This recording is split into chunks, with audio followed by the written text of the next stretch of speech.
Victory at Dien Bien Phu creates a wave of euphoria across the country. Ngoc Anh Vu, a civil servant in the French administration. At first, we couldn't believe it. The Europeans, so big and strong, with all their tanks and aeroplanes, beaten by us. Humble little Vietnamese.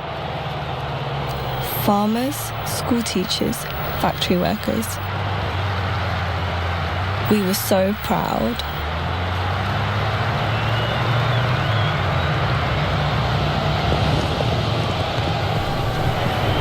With the red flag of revolution flying proudly to mark the Viet Minh victory, the West's anxieties about the march of communism are reinforced, especially in the aftermath of the Korean War. General Giap. The success of the revolution in China had created a balance of power between East and West. The war on the Korean Peninsula was evidence of this new world situation.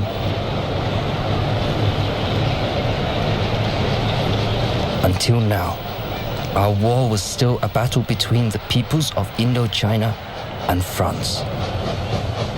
The United States was determined to replace France in Indochina, but the situation did not allow the US to jump directly into war.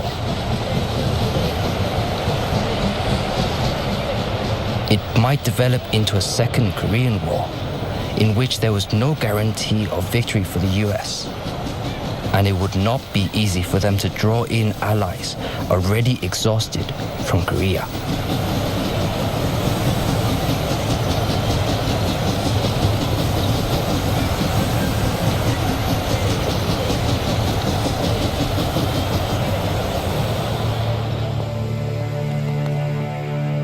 A compromise is reached at the Geneva Conference and signed on July 21st, 1954. A ceasefire is to take effect immediately. A temporary division of French and Viet Minh forces is to be created at the 17th parallel. Elections to unify Vietnam are to take place within 2 years. The independence of Laos and Cambodia is confirmed.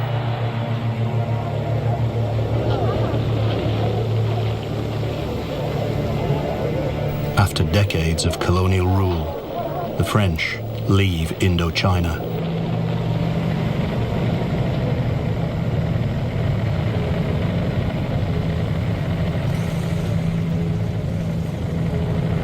Both sides of the conflict in Vietnam are disappointed, but political pragmatism prevails. General Giap. We needed a time of peace.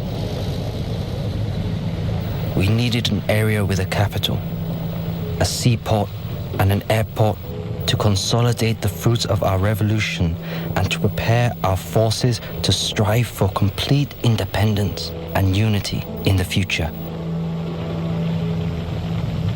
The United States supports the appointment of Ngo Dinh Diem as ruler of the new South Vietnam.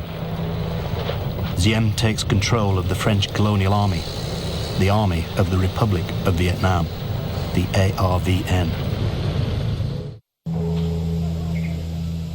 On July 22nd, 1954, Ho Chi Minh speaks to the Democratic Republic of Vietnam, the new nation north of the 17th parallel. We have achieved many glorious victories.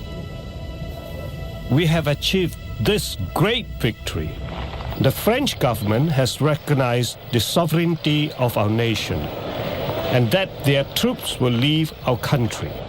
From now on, we must concentrate all our efforts on the struggle to achieve unity and the complete independence of our entire country.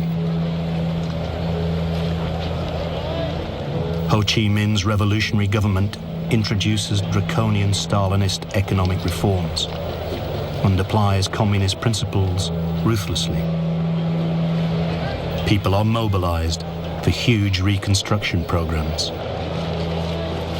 Saigon journalist Nguyen Lacroix.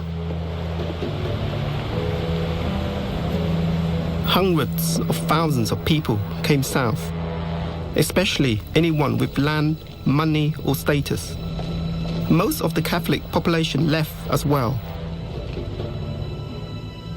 Uncle Ho was undoubtedly a nationalist hero, but his revolutionary government was totally ruthless. Anyone who opposed it was re-educated, which usually meant they were eliminated. An official announcement from the government of the Democratic Republic of Vietnam, Hanoi, December 1955. During the last 100 days, 100,000 persons belonging to all social classes have participated in the interrogation of landlords of villages surrounding the capital.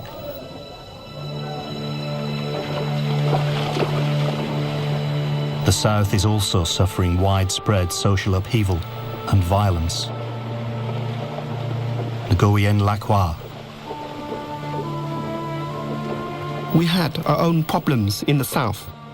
Violence from competing religions and organized crime. But Diem stamped it out. He got rid of Emperor Bao Dai and made himself head of state, and with the help of the Americans, imposed his regime on the South.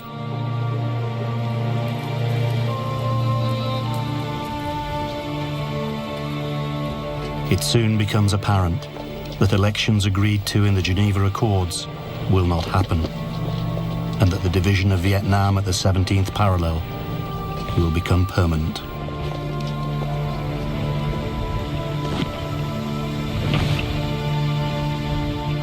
A bastion of communism, allied to the Soviet Union and China, stares across the divide from the north.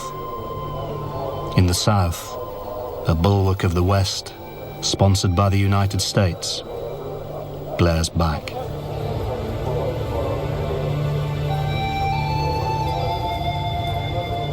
It will take 20 years of suffering and death before the confrontation that will soon engulf the people of Vietnam comes to an end.